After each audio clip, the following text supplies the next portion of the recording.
ఇంకో పక్క మీరు ఒకసారి చూస్తే ఇదే విధంగా రాజకీయ నాయకులు ఇంటర్ఫేర్ అయ్యి మీ భూమి నాకు ఇస్తావా చౌకగా అని అడిగేవాళ్ళు. ఇవ్వకపోతే అది 22A అని పెట్టేశారు కంప్యూటర్లో. అంతవరకు నీ సొంత భూమి ఆ రోజు నుంచి అది గవర్నమెంట్ భూమి అయిపోయింది. అంటే నువ్వు చేసిన తప్పేంటి? నీ భూమి చౌకగా అడిగితే మీరు ఇవ్వనన్న నేపానికి ఆ భూమి వాళ్ళ గవర్నమెంట్లో పెట్టారు. ఇప్పుడే మిత్రుడు చెప్పినట్టు ఇంకో పక్క బెదిరించారు.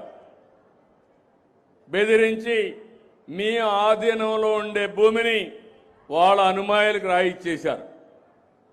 అడిగితే కేసులు లేవు, పోలీసులు తిరిగి కేసులు పెట్టే పరిస్థితికి వచ్చారు. నేను వస్తానే ఎక్కడికి పోయినా కట్టలుగా దర్జీలు వచ్చేటివి. మా భూ కబ్జా జరిగింది, మా సొంత భూమి, ఈ భూమి పోతే మేము బతకలేం, ఏం చేస్తారో చేయమంటే ఏం చేయాలో నాకే దిక్కులు తిరిగిన పరిస్థితి. నేను 4వ సారి ముఖ్యమంత్రి, నాకు అనుభవం ఉంది. కానీ ఎప్పుడూ ఇలాంటి పరిస్థితి నేను చూడలేదు, నా జీవితంలోనే చూడలేదు. నేను రెవెన్యూ మినిస్టర్గా కూడా 98లో పనిచేశాను. రెవెన్యూ వ్యవహారాలు తెలుసు. తెలంగాణలో మీరు ఒకసారి చూస్తే అప్పుడు నిజాం ఉండేవాడు. అక్కడ కూడా నేను 9.5 సంవత్సరాలు ఎక్కువ సమయం ముఖ్యమంత్రిగా ఉన్నాను.